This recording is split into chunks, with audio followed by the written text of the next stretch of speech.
Anticoagulation, let's be honest, is a topic that can cause a lot of headaches in practice rate. The guidelines seem to change all the time, the dosing can feel like it's all over the place, and just trying to keep it all straight can be a real challenge. Well, in this explainer, we're going to cut through all that noise, we're going to simplify it with a really clear, practical framework you can start using right away. And hey, let's just start by getting something out in the open. If you've ever felt completely overwhelmed by this topic, you are not alone. It is 100% normal to feel confused. And you know why? Because the protocols for heart conditions are a totally different universe from the ones for orthopedic surgeries. That right there, that's the real root of the problem. But what if we could make it simple? What if, just for the next few minutes, we forget everything else and just focus on this one big idea, splitting the entire problem into two separate worlds? You have the world of heart stents over here and the world of knee surgery over there. You're about to see how everything, and I mean everything, flows from this one simple distinction. This is really that first big fork in the road. The rules, the drugs, the doses you're going to use for a patient who just had a stent put in their heart are fundamentally different from those for someone who's recovering from, say, a knee replacement. Thinking of them as separate universes. Honestly, that's the secret sauce. That's the key to clarity. So this becomes the one question you have to ask first. Before you worry about dosing or drug interactions or how long they'll be on it, just ask yourself this. Is this a stent patient or is this a knee patient? The answer is going to send you down one of two very, very different paths. So let's go down that first path, shall we? Okay, let's dive into the heart of it, literally. We're now officially in the world of cardiology.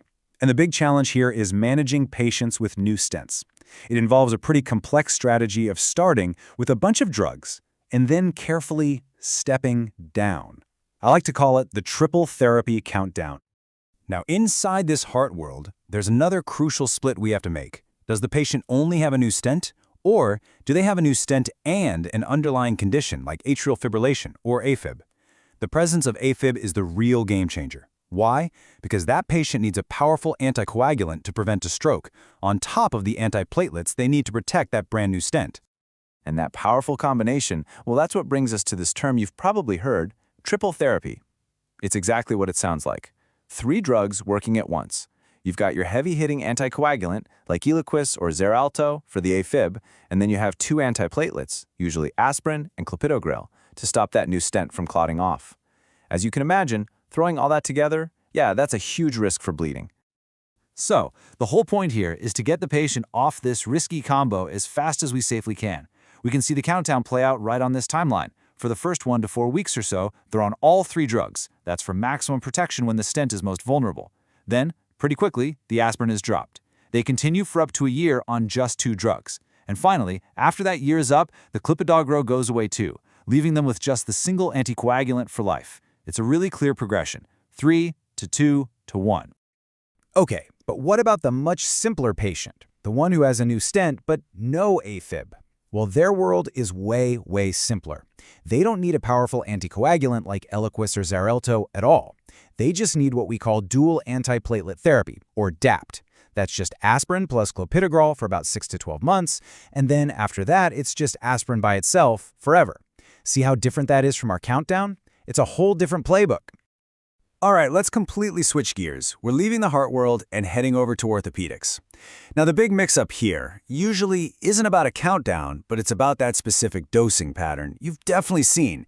You know, the one that goes, take this twice a day, then switch to once a day. This almost always boils down to one simple question. Are we trying to prevent a clot, or are we trying to treat a clot that's already there?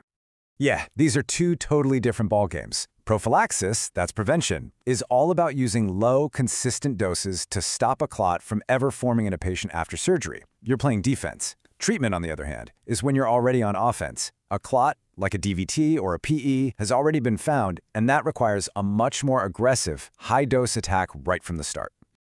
Okay, let's see how this actually plays out with the drugs, because this table makes it super clear.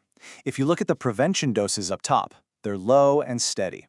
Eliquis 2.5 twice a day, Xarelto 10 once a day. Simple. But now look at the treatment doses down below. You see that step-down pattern. For Xarelto treatment, it starts at 15 milligrams twice a day, then drops down to 20 milligrams once a day. That's our BID then once daily mystery, and you can see it's really specific to Xarelto when you're treating a clot. Eliquis, you'll notice, pretty much always stays twice a day.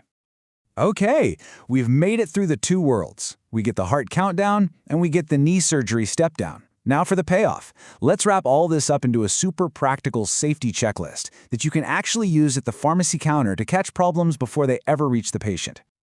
We're going to laser focus on 4 critical checks, specifically for those tricky post-stent patients who are on that combination therapy. These 4 steps cover the most common and honestly the riskiest traps you're going to see in practice. All right, first up, I just want you to look at this number, 15. Burn this into your brain, 15 milligrams. This number is your mental trigger for our very first safety check. So why does 15 milligrams matter so much? Here's the deal. When a patient is on Xarelto for their AFib and they're also on clopidogrel after a stent, that standard 20 milligram dose is often reduced down to 15 milligrams to lower the bleeding risk. So the big takeaway is this. If you see a prescription for Xarelto 20 milligrams plus clopidogrel, that's a red flag. It's worth a quick call to confirm the prescriber didn't mean to use the safer 15 milligram dose. Second check, the case of the missing aspirin. A patient comes in with a script for Eliquis and Plavix, but no aspirin? Is that a mistake? Well, here's the thing, probably not.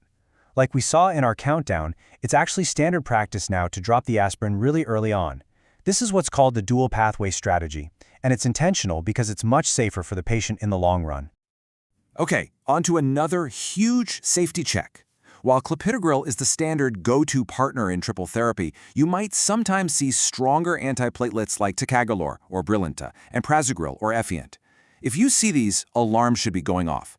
They are generally considered way too potent for this combination. The bleeding risk just goes through the roof. It's a fantastic reason to pick up the phone and double-check with the specialist that this is really what they intended.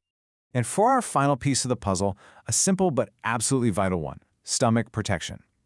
Any patient on these intense combination therapies has a very, very high risk of a stomach bleed. I mean, it just makes sense. So best practice says they should pretty much always be on a proton pump inhibitor, a PPI, like pantoprazole, to protect their stomach. If you see they're not on one, that's a perfect chance for you to step in and make a great clinical recommendation. So there you have it. We've got 2 distinct worlds, a countdown for the heart, a prevention versus treatment rule for the knee, and a 4-step safety net for the pharmacy. So I'll just leave you with this one question. Which one of these checks, the Xarelto dose, the missing aspirin, flagging those stronger antiplatelets, or checking for stomach protection, which one is going to make you pause and think the next time you see one of these prescriptions? Thanks for tuning in.